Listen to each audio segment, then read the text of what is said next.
ಬಹಳ ವಿಶೇಷವಾದ ಒಂದು ಪರಿವಾರ ಇವತ್ತು ನಮ್ಮ ಜೊತೆಗೆ ಇದೆ ಅನ್ನುವುದು ನನಗೆ ತುಂಬ ಸಂತೋಷದ ಮತ್ತು ಬಹಳ ಇಷ್ಟವಾದ ಒಂದು ವಿಷಯ. ಈಗಾಗಲೇ ಗುರುಗಳು ಮಾತನಾಡ್ತಾ ಹೇಳಿದರು, ಪರಿವಾರ ಅನ್ನುವುದು ಒಬ್ಬ ಮನೆ ಮಠ ಕಟ್ಟಿಕೊಂಡ ಗೃಹಸ್ಥನ ಅವನ ಹೊಟ್ಟೆಯಿಂದ ಹುಟ್ಟಿದ ಮಕ್ಕಳ ಅಥವಾ ರಕ್ತದಿಂದ ಸಂಬಂಧವಾದ ಬಂಧುಗಳ ಒಂದು ಸಂಘವಾಗಿ ಇದೆ ಅಂತ.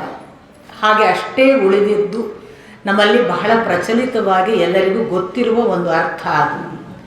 ನಾವೆಲ್ಲರೂ ಕೂಡ ನಮಗೆ ಗೊತ್ತಿದೆಯೋ ಗೊತ್ತಿಲ್ಲದೆಯೋ ನಮ್ಮ ಪರಿವಾರ ಅಂತ ಭಾವಿಸುವುದು ನಾವು ಒಂದೋ ರಕ್ತದಿಂದ ಸಂಬಂಧಿಗಳಾಗಬೇಕು, ಇಲ್ಲ ನಾವು ಒಂದೇ ಮನೆಯಲ್ಲಿ ಹುಟ್ಟಿ ಬೆಳೆದವರಾಗಬೇಕು. ಎರಡನೇ ಅರ್ಥದಲ್ಲಿ ಪರಿವಾರ ಅಂತ ಭಾವಿಸುವುದು ತುಂಬ ಅಪರೂಪದ ಮತ್ತು ಇಲ್ಲವೇ ಇಲ್ಲ ಅನ್ನುವಷ್ಟು ಕ್ವಚಿತ್ತಾದ ಒಂದು ವಿಷಯ. ಈಗಾಗಲೇ ಹೇಳಿದರು, ನಮಗೆ 4 ಆಶ್ರಮಗಳಿವೆ: ಬ್ರಹ್ಮಚರ್ಯ, ಗೃಹಸ್ಥ, ವಾನಪ್ರಸ್ಥ ಮತ್ತು ಕೊನೆಯ ಸನ್ಯಾಸ ಆಶ್ರಮ ಅಂತ. ಈ 4 ಆಶ್ರಮಗಳಲ್ಲಿ ಗೃಹಸ್ಥಾಶ್ರಮವೇ ಪರಿವಾರ ಕಾರಣವಾಗಿ ಎಲ್ಲ ಅರ್ಥದಲ್ಲೂ ಒಂದು ಉದ್ದೇಶಕ್ಕೆ ನೇಮಿತವಾಗಿ ಒಳ್ಳೆಯ ಕಾರಣಕ್ಕೆ ಇದೆ ಅಂತ ಏನೂ ಸಂಶಯವಿಲ್ಲ. ಯಾಕಂದರೆ ಗೃಹಸ್ಥಾಶ್ರಮ ಇಲ್ಲದೆ ಯಾವುದೂ ಸಂಭವಿಸುವುದಿಲ್ಲ ಅಂತ ನಿರೂಪಕರು ಬಹಳ ಸ್ಪಷ್ಟವಾಗಿಯೇ ಹೇಳಿದ ಹಾಗೆ, ಒಬ್ಬ ಬ್ರಹ್ಮಚಾರಿ ಹುಟ್ಟಲ್ಲ, ಒಬ್ಬ ಸನ್ಯಾಸಿಯೂ ಹುಟ್ಟಲ್ಲ. ಒಬ್ಬ ಗೃಹಸ್ಥನೋ ಒಬ್ಬ ವಾನಪ್ರಸ್ಥನೋ ಆಗಬೇಕಾದ್ರೆ ಅವನು ಒಂದು ಮನೆಯಲ್ಲಿ ಹುಟ್ಟಿರಬೇಕು. ಹಾಗಾಗಿ ಇಲ್ಲಿ ಏನೋ ನಡೀತಿದೆ, ಏನೋ ಒಂದು ಬೆಳೀತಿದೆ, ಯಾವುದೋ ಒಂದು ಕಾರಣವಾಗಿ ಅಭಿವೃದ್ಧಿಗೆ ಸಂಬಂಧಪಟ್ಟದ್ದು ನಮ್ಮ ಮುಂದೆ ತಂದು ನಿಲ್ಲಿಸಿದೆ ಅಂದರೆ ಖಂಡಿತಕ್ಕೂ ಅದು ಗೃಹಸ್ಥಾಶ್ರಮ ಕಾರಣ ಅನ್ನೋದರಲ್ಲಿ ನಿಸ್ಸಂಶಯ. ಇದಕ್ಕೇ ಶ್ರೀಕೃಷ್ಣ ಉದ್ಧವ ಗೀತೆಯನ್ನು ಹೇಳುವಾಗ ತಾನು ಶ್ರೀಮದ್ ಭಾಗವತದಲ್ಲಿ ತಾನು ಇಷ್ಟಪಡುವ ಆಶ್ರಮ ಯಾವುದು ಅನ್ನೋದನ್ನು ಸ್ಪಷ್ಟಪಡಿಸ್ತಾ ಹೇಳ್ತಾನೆ. ಗೃಹಸ್ಥಾಶ್ರಮ ನಾನು ಅತ್ಯಂತ ಇಷ್ಟಪಡುವ ಆಶ್ರಮ ಅಂತ.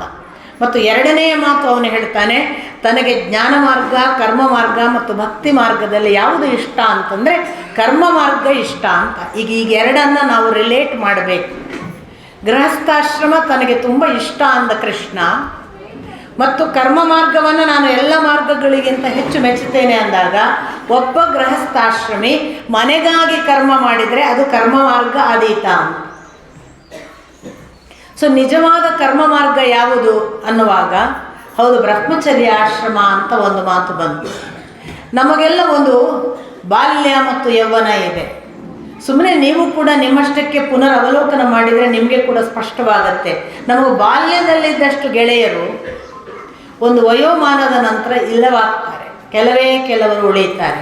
ಬಾಲ್ಯದಲ್ಲಿ ಹೇಗೆ ಅಂದರೆ ಸುಮ್ಮನೆ ಹೀಗೆ ಬನ್ನಿ ಅಂದರೆ ಬರುವ ಹುಡುಗರ ಒಂದು ಗುಂಪು ನಮಗೆ ಗೊತ್ತೇ ಇಲ್ಲದೆ ನಿರ್ಮಾಣ ಆಗ್ತದೆ. ನಾವು ಯಾರನ್ನೋ ನಮ್ಮ ವ್ಯಕ್ತಿತ್ವದ ಒಂದು ಸಣ್ಣ ಛಾಪಿನಿಂದಲೋ ಸಣ್ಣ ಒಳ್ಳೆಯ ಕೆಲಸಗಳಿಂದಲೋ ತಕ್ಷಣ ಸೆಳೆದುಕೊಳ್ಳಬಹುದು. ಇದು ಎಲ್ಲ ಅರ್ಥದಲ್ಲೂ, ನಾನೀಗ ಇದನ್ನು ಬೇರೆ ಅರ್ಥದಲ್ಲಿ ಉಲ್ಲೇಖ ಮಾಡಿದರೂ ನಿಮಗೆ ಗೊತ್ತು. ಒಬ್ಬ ಕುಡುಕ 10 ಜನ ಕುಡುಕರನ್ನು ಇಮಿಡಿಯೇಟಾಗಿ ಸೇರಿಸಬಲ್ಲ. ಒಬ್ಬ ಚಟದವ 10 ಜನ ಚಟದವರನ್ನು ಬೆಳೆಸಬಲ್ಲ. ಅಂದರೆ ನಾನು ಯಾಕೆ ಈ ಮಾತನ್ನು ಉದಾಹರಣೆಯಾಗಿ ಕೊಡ್ತೇನೆ, ನೀವು ಯೋಚಿಸಿ. ನಮಗೆ ದುಶ್ಚಟಗಳಿಗೆ ಕೂಡ ಸೆಳೆಯುವಂತಹ ಒಂದು ಶಕ್ತಿಯನ್ನು ಮಾಡಬಲ್ಲ ನಾಯಕತ್ವದ ಕ್ವಾಲಿಟಿ ಇವತ್ತು ಯುವಕರಲ್ಲಿ ಇದೆ. ಹಾಗೆಯೇ ಒಳ್ಳೆ ಕೆಲಸ ಮಾಡಿ ತೋರಿಸ್ತೀನಿ ಬನ್ನಿ ಅಂತ ಕರೆದಾಗ ಬರಬಲ್ಲ ಹುಡುಗರೂ ಇದ್ದಾರೆ. ನಿಮಗೆ ಇದಕ್ಕೆ ಎಲ್ಲಕ್ಕೂ ಕೂಡ ಕರ್ನಾಟಕದಲ್ಲಿ ಬಹಳ ಉದಾಹರಣೆಗಳು ನೀವು ನಿಮ್ಮ ಮನೆಯ ಆಸುಪಾಸುಗಳಲ್ಲಿ ಯೋಚನೆ ಮಾಡಿದರೆ ನಮ್ಮ ಶಾಲೆ, ನಮ್ಮ ಸಮಾಜದಲ್ಲೆಲ್ಲ ಈ ಥರದ ಹುಡುಗರು, ಅಂದರೆ ಏಕಕಾಲಕ್ಕೆ ಒಬ್ಬ ಹುಡುಗನ ಕಾರಣವಾಗಿ ಊರಿನ ತಾನು ಕೋತಿ ಕೆಡುವುದಲ್ಲದೆ ತೋಟ ಎಲ್ಲ ಕೆಡಿಸ್ತು ಅನ್ನುವಂತಹ ಹುಡುಗರು ಬೇಕಾದಷ್ಟು ಇದ್ದಾರೆ. ಒಬ್ಬ ಹುಡುಗ ತಾನು ಒಳ್ಳೆಯ ಕೆಲಸ ಮಾಡ್ತಾ 10 ಜನರನ್ನು ಅಂಥದೇ ನಿಟ್ಟಿನಲ್ಲಿ ತಯಾರು ಮಾಡಿ ಅಂಥವರನ್ನು ತಾನು ಒಂದು ಬಳಗ ಮಾಡಿ, ಒಂದು ಸಂಘ ಮಾಡಿ, ಪರಿವಾರ ಮಾಡಿ ಮುಂದೆ ಜಗತ್ತಿನ ಒಂದು ಕುಟುಂಬಕ್ಕೆ ಕಾರಣ ಆಗಬಲ್ಲಂತಹ ಮಹಾನುಭಾವರು ಕೂಡ ನಮ್ಮಲ್ಲಿ ಇದ್ದಾರೆ. ಅಂಥ ಜಗತ್ತಿಗೆ ಒಂದು ಕುಟುಂಬ ಕೊಡುವಂಥವರು ಬಸವರಾಜ್ ಪಾಟೀಲ್ ಅಂಥವರು ಮಾಡಿದ ಕೆಲಸ. ನಾನು ಮುಖಸ್ತುತಿಗೆ ಹೇಳೋದಲ್ಲ, ನನಗೆ ಅವರ ವೈಯಕ್ತಿಕವಾದ ಕಾರ್ಯಕಾರಣಗಳ ಎಷ್ಟೋ ವಿವರಗಳು ಇವತ್ತು ಇಲ್ಲಿ ಅವರು ನಿತ್ತು ಹೇಳುವಾಗಲೇ ಕೆಲವು ಸಂಗತಿಗಳು ಹೊಸದಾಗಿ ತಿಳಿದವುಗಳು ಕೂಡ ಇವೆ. ನಾನು ಅವರ ವಲಯದಲ್ಲಿ ತುಂಬ ಅಂದರೆ ಏನೂ ನಡೆಯದ ಮತ್ತು ದೂರ ಇರುವ ಒಬ್ಬ ಆಸಾಮಿ. ಆದರೆ ಅವರು ನಮ್ಮಂಥವರನ್ನು ಕರೆದು ಬೆನ್ನು ತಟ್ಟಿ ಹೀಗೊಂದು ಕೆಲಸ ಆಗಬೇಕು, ಮುಂದುವರಿಯಿರಿ ಅನ್ನುವ ಆ ಧಾಟಿ ಇದೆಯಲ್ಲ, ಅದು ಒಬ್ಬ ದೊಡ್ಡವರು ಚಿಕ್ಕವರನ್ನು ಯಾವ ಮಟ್ಟಕ್ಕೆ ಎತ್ತರಿಸಲಿಕ್ಕೆ ಪ್ರಯತ್ನ ಪಡ್ತಾರೆ ಅನ್ನೋದನ್ನು ನಾನು ಕಣ್ಣಾರೆ ಕಂಡು ಅನುಭವಿಸಿದ್ದೇನೆ. ನನಗೆ ಅದನ್ನು ಮಾತ್ರ ಉದ್ದೇಶಿಸಿ ಅದು ಮುಖಸ್ತುತಿ ಮಾಡುವ ಯಾವ ಮಾತಿನ ಉತ್ಪ್ರೇಕ್ಷೆಗಳ ಆವರಣಗಳು ನನಗೆ ಬೇಕಾಗಿಲ್ಲ. ಆದರೆ ನಾನು ನಿಮಗೆ ಏನನ್ನು ಹೇಳೋಕ್ಕೆ ಉದ್ದೇಶ ಪಡ್ತೇನೆ ಅಂತಂದರೆ, ಭಾರತೀಯ ಪರಂಪರೆಯಲ್ಲಿ ತನ್ನ ಪಾಡಿಗೆ ಬ್ರಹ್ಮಚಾರಿಯಾಗಿ ಬ್ರಹ್ಮಚರ್ಯದ ಎಲ್ಲ ಆಧ್ಯಾತ್ಮಿಕ ನಡೆಯನ್ನು ನಡೆದು ಯಾವ ದೃಷ್ಟಿಯಲ್ಲೂ ಕೂಡ ತನ್ನ ವೈಯಕ್ತಿಕ ಆಧ್ಯಾತ್ಮಿಕ ಸಾಧನೆಯಲ್ಲಿ ದೋಷ ಬರದ ಹಾಗೆ ಕುಂದುಂಟಾಗದಂತೆ ತನ್ನ ಬದುಕನ್ನು ನಡೆಸ್ತಾಲೆ ಏಕಕಾಲಕ್ಕೆ ಆ ಬ್ರಹ್ಮಚರ್ಯದ ಜೊತೆಗೆ ಒಬ್ಬ ಬ್ರಹ್ಮಚಾರಿ ಜಾಗತಿಕ ಕುಟುಂಬವನ್ನು ಕೂಡ ಕಟ್ಟಬಹುದು ಅನ್ನೋದಕ್ಕೆ ವಿವೇಕಾನಂದರ ಉದಾಹರಣೆ. ಸ್ವಾಮಿ ವಿವೇಕಾನಂದರಿಗೆ ಆ ಥರದ ಒಂದು ಮಾರ್ಗದರ್ಶನದ ಒಂದು ಬಿಂದುವನ್ನು ನಮಗೆ ಕೊಟ್ಟು ಹೋದರು. ಹೀಗೆ ಮಾಡೋಕ್ಕೆ ಬರುತ್ತೆ. ಬ್ರಹ್ಮಚರ್ಯ ಅಂತಂದರೆ ಕೇವಲ ಕಾಡಿನಲ್ಲಿ ಕೂತು ತಪಸ್ಸು ಮಾಡುವುದಲ್ಲ. ನಾನು ಅಧ್ಯಾತ್ಮ ಜೀವಿಯಾಗಿ ನನ್ನ ಅಧ್ಯಾತ್ಮವನ್ನು ಎಷ್ಟು ಸುಂದರವಾಗಿ ನಡೆಯಬಲ್ಲೆನೋ ಹಾಗೆ ಸಾಮಾಜಿಕವಾಗಿ, ಶೈಕ್ಷಣಿಕವಾಗಿ, ಸಾಂಸ್ಕೃತಿಕವಾಗಿ, ಆರೋಗ್ಯದ ದೃಷ್ಟಿಯಿಂದ ಸಾಮಾಜಿಕ ವಲಯದ ಎಲ್ಲ ಸಂಸ್ಕಾರಗಳನ್ನು ಗಟ್ಟಿ ತಳಹದಿಯ ಮೇಲೆ ನಿಲ್ಲಿಸಿ ಒಂದು ರಾಷ್ಟ್ರಭಕ್ತಿಯನ್ನು ಅಖಂಡವಾಗಿ ನಿರ್ಮಾಣ ಮಾಡಲಿಕ್ಕೆ ಸಾಧ್ಯ ಇದೆ ಅನ್ನುವುದನ್ನು ಕೂಡ ತೋರಿಸಿ ಹೋದಂತಹ ಮಹಾನುಭಾವರು ನಮ್ಮ ದೇಶದಲ್ಲಿದ್ದಾರೆ. ಇದು ಬ್ರಹ್ಮಚರ್ಯ ಅಥವಾ ಬಾಲ್ಯ ಯೌವನ ನಮಗೆ ಸಾಮಾಜಿಕ ಸೇವೆಗೆ ಅಡ್ಡಿ ಅಲ್ಲ ಅನ್ನೋದಕ್ಕೆ ಒಂದು ಉದಾಹರಣೆ. ನಿಮಗೆ ಪ್ರಾಚೀನ ಕಾಲದ ಋಷಿಗಳನ್ನು ನನಗೆ ತಕ್ಷಣ ನೆನಪಾಗುವ ಹಾಗೆ ನೋಡಿ, ವಿಶ್ವಾಮಿತ್ರರು ಅಂತ ನಾವು ಬಹಳ ಘನವಾಗಿ ಹೇಳುವ ಒಂದು ಪ್ರಾಚೀನ ಋಷಿಯ ಹೆಸರು. ಮೂಲಭೂತವಾಗಿ ಒಬ್ಬ ರಾಜ, ಅಂದರೆ ರಾಜಕೀಯದಲ್ಲಿ ಇದ್ದವರು ಅಂತಾಯಿತು. ಎರಡನೆಯದಾಗಿ ತಾನು ತನ್ನ ಒಂದು ದಾರಿಯನ್ನು ಪ್ರಾರಂಭ ಮಾಡುವ ಮೊದಲು ಒಬ್ಬ ಗೃಹಸ್ಥಾಶ್ರಮಿ ಕೂಡ. ಆ ಬಳಿಕ ಅವರು ತಪೋ ಮಾರ್ಗದಲ್ಲಿ ನಡೀತಾನೂ ಕೂಡ ಅವರಿಗೆ ಯಾವುದೋ ಒಂದು ಶಿಕ್ಷೆಯೋ ಪರೀಕ್ಷೆಯೋ ಆಗಿ ಬಂದಂತಹ ಹೆಣ್ಣಿಗೆ ಒಲಿದು ಅವಳಿಗೂ ಮಗಳನ್ನು ಕೊಟ್ಟವರು. ಇಷ್ಟೆಲ್ಲ ಗೃಹಸ್ಥಾಶ್ರಮವನ್ನು ನಡೆದಂತಹ ವಿಶ್ವಾಮಿತ್ರರು ಅವರ ಜೀವಿತಾವಧಿಯ ತಪಸ್ಸಿನ ಉತ್ತುಂಗವನ್ನು ಯಾವ ಮಟ್ಟಕ್ಕೆ ಮುಟ್ಟಿದ್ದಾರೆ ಅಂತಂದರೆ, ಕೇವಲ ಕೌಶಿಕನಾಗಿದ್ದವರು ವಿಶ್ವಾಮಿತ್ರನಾಗುವವರೆಗೆ ಬೆಳೆದು ನಿಲ್ಲುವಾಗ ಅವರು ಮಾಡಿದ ಸಾಧನೆ ಏನು ಅಂತ ಕೇಳಿದರೆ, ಇವತ್ತು ಗಾಯತ್ರಿ ಮಂತ್ರಕ್ಕೆ ಯಾವ ಪರಿಣಾಮ, ಯಾವ ಪ್ರಭಾವ, ಅದು ಇವತ್ತಿಗೂ ಕೂಡ ಎಷ್ಟು ಪಠಿಸಿದರೆ ಏನನ್ನು ಕೊಡ್ತದೆ ಅದು ಒಂದು ಭಾಗವಾಗಿ ಇರಲಿ. ಆದರೆ ಇನ್ನೊಂದು ಮುಖ ಏನು ಗೊತ್ತಾ, ಅವರೊಬ್ಬ ಶುನಶ್ಶೇಫ ಅನ್ನುವಂತಹ ಒಬ್ಬ ಹುಡುಗನನ್ನು, ಅವನ ಅಜೀಗರ್ತನ ಮಗ ಅನ್ನುವ ಒಂದು ಉಲ್ಲೇಖ ಕೆಲವು ಕಡೆ, ಇಲ್ಲ ಅವನಿಗೆ ಅಜೀಗರ್ತ ಅಂತ ಅವನದೇ ಹೆಸರು ಅಂತ ಇನ್ನೊಂದು ಕಡೆ, ಏನೇ ಇದ್ದರೂ ಆ ಶುನಶ್ಶೇಫ ಅನ್ನುವ ಒಬ್ಬ ಹುಡುಗನನ್ನು ತಂದೆಗೆ ಅವನು ದೊಡ್ಡವನಲ್ಲ ಆದ್ದರಿಂದ ಪ್ರೀತಿ ಇಲ್ಲ, ತಾಯಿಗೆ ಚಿಕ್ಕವನಲ್ಲ ಆದ್ದರಿಂದ ಪ್ರೀತಿ ಇಲ್ಲ, ಮಧ್ಯಮ. ಈ ಮಧ್ಯಮನನ್ನು ಬಲಿ ಕೊಡೋದಕ್ಕೆ ತಂದೆ ತಾಯಿಗಳು ಸಿದ್ಧರಾದಾಗ ಅಂಬರೀಷ ಹರಿಶ್ಚಂದ್ರನ ಕಾರಣವಾಗಿ ತೆಗೆದುಕೊಂಡು ಹೋದಾಗ ಶುನಶ್ಶೇಫನನ್ನು ತನ್ನ ತಪೋಬಲದಿಂದ ಯಜ್ಞ ಮುಖೇನ ಬದುಕಿಸಿ ಅವನಿಗೊಂದು ಹೊಸ ಆವಿಷ್ಕಾರದ ಹೊಸ ಮುಖವನ್ನು ಕೊಟ್ಟವರು ವಿಶ್ವಾಮಿತ್ರರು. ಬಲಿಯಾಗಬೇಕಾಗಿದ್ದ ಶುನಶ್ಶೇಫ ಬಲಿಯಾಗದೆ ಉಳಿದು ಇವತ್ತು ನಮಗೆ ನಾವು ಯಾವುದನ್ನು ಅಧ್ಯಾತ್ಮ ಪಥದಲ್ಲಿ ನಡೀತೇವೆ ಅದಕ್ಕೆ ವಿಶ್ವಾಮಿತ್ರರ ವಂಶಕಾರಣವಾದ ಜಾತಕವನ್ನು, ಕುಂಡಲಿಯನ್ನು ಮುಂದುವರಿಸಿದ್ದು ಶುನಶ್ಶೇಫ. ವಿಶ್ವಾಮಿತ್ರರ ಮಕ್ಕಳಲ್ಲ, ನೆನಪಿಟ್ಕೊಳ್ಬೇಕು. ವಿಶ್ವಾಮಿತ್ರರಿಗೆ ಮಕ್ಕಳಿದ್ದರು. ಆ ಅಷ್ಟು ಮಕ್ಕಳು ಕೂಡ ಶುನಶ್ಶೇಫನನ್ನು ಅಂಗೀಕರಿಸಬೇಕು, ಇವನೇ ನನ್ನ ಮಗ ಅಂತ ವಿಶ್ವಾಮಿತ್ರರು ಕೇಳಿಕೊಂಡಾಗ ಒಪ್ಪೋದಿಲ್ಲ. ಆಗ ವಿಶ್ವಾಮಿತ್ರರು ಹೇಳ್ತಾರೆ, ಇಂದಿನಿಂದ ನೀವು ನನ್ನ ಮಕ್ಕಳಲ್ಲ, ಶುನಶ್ಶೇಫನೇ ನನ್ನ ವಂಶದ ಗೋತ್ರವನ್ನು ಮುಂದುವರಿಸುವವ ಅಂತ. ಅಲ್ಲಿಂದ ಇವತ್ತಿನವರೆಗೆ ವಿಶ್ವಾಮಿತ್ರ ವಂಶದ ಗೋತ್ರ ಮುಂದುವರಿಸಿದ್ದು ಶುನಶ್ಶೇಫನೇ ಹೊರತು ಅವರು ಸಾಕ್ಷಾತ್ ಹೆತ್ತ ಮಕ್ಕಳಲ್ಲ. ಆದ್ದರಿಂದ ಹೆರುವುದರಿಂದ ಮಕ್ಕಳು ದೊಡ್ಡವರಾಗುವುದಿಲ್ಲ, ತಂದೆಯ ಅನುಗ್ರಹದಿಂದ ದೊಡ್ಡವರಾಗ್ತಾರೆ. ಹೆರುವುದರಿಂದ ಅಷ್ಟೇ ಮಕ್ಕಳನ್ನು ಪಡೆಯಬೇಕಾಗಿಲ್ಲ, ಹೆರದೇ ಮಕ್ಕಳನ್ನು ಪಡೆದು ದೊಡ್ಡ ಮಕ್ಕಳನ್ನು ಹುಟ್ಟಿಸಿದ ವಿಶ್ವಾಮಿತ್ರರ ಶುನಶ್ಶೇಫರ ಉದಾಹರಣೆ ಇದೆ. ಇದು ಒಂದು ಬ್ರಹ್ಮಚರ್ಯವನ್ನು ಸಾಬೀತು ಮಾಡ್ತಾ ಸಾಧನಾ ಪಥದಲ್ಲಿ ಒಬ್ಬ ಮನುಷ್ಯನಿಗೆ ಕೇವಲ ವೈಯಕ್ತಿಕ ಕುಟುಂಬ ಲಕ್ಷ್ಯವಾಗದೆ ಜಾಗತಿಕವಾದ ವೈಶ್ವಿಕ ವ್ಯವಸ್ಥೆಯ ಕಡೆಗೆ ಗಮನವಿಟ್ಟು ಆ ವಿಶ್ವವನ್ನು ಬೆಳೆಸುವುದಕ್ಕೆ ತಾನೇನು ಕೊಡುಗೆ ಕೊಡಬೇಕು ಅನ್ನುವುದನ್ನು ಹಸಿದು ಅದಕ್ಕಾಗಿ ತನ್ನ ಜೀವನಧಾರೆಯನ್ನು ಎರೆದವರಿದ್ದಾರಲ್ಲ ಅವರು ದೊಡ್ಡವರಾಗ್ತಾರೆ, ಅವರು ವಿಶ್ವಾಮಿತ್ರರಂಥವರೇ ಆಗಿದ್ದಾರೆ. ಇನ್ನೊಬ್ಬನ ದಧೀಚಿ ಅನ್ನುವ ಒಬ್ಬ ಮುನಿಯ ಕಥೆ ನಿಮಗೆ ಗೊತ್ತಿರಬಹುದು. ದಧೀಚಿ ಮುನಿ ತನ್ನ ದೇಹದ ಎಲುಬನ್ನು ಧಾರೆ ಕೊಟ್ಟು ವಜ್ರಾಯುಧಕ್ಕೆ ಕಾರಣನಾದ ಅಂತ. ನೀವು ಅದನ್ನು ಕಥೆಯೋ ಕಲ್ಪನೆಯೋ ಅದೆಲ್ಲ ಬಿಡೋಣ. ಒಂದು ಸಮರ್ಪಣೆ ಇದೆ. ಒಂದು ಸಂಪೂರ್ಣ ಸಮರ್ಪಣೆಯಲ್ಲಿ ದಧೀಚಿಗಳು ತನ್ನ ಎಲ್ಲವನ್ನೂ ಧಾರೆ ಎರೆದು ಇಂದ್ರನಿಗೆ ವಜ್ರಾಯುಧ ನಿರ್ಮಾಣ ಮಾಡುವುದಕ್ಕೆ ಸಹಕಾರ ಕೊಟ್ಟು ವೃತ್ರ ಎನ್ನುವ ಅಸುರನನ್ನು ಸರ್ವನಾಶ ಮಾಡುವುದಕ್ಕೆ ವಜ್ರಾಯುಧ ಅನ್ನುವ ಒಂದು ಆಯುಧ ಬೇಕಾಗಿತ್ತು. ಅದನ್ನು ಇಂದ್ರ ಪಡೆದು ಗೆದ್ದ ಅನ್ನುವ ಒಂದು ಕಥೆ ಬರುತ್ತೆ. ಇದರ ಇನ್ನೊಂದು ಭಾಗ ಏನು ಗೊತ್ತಾ?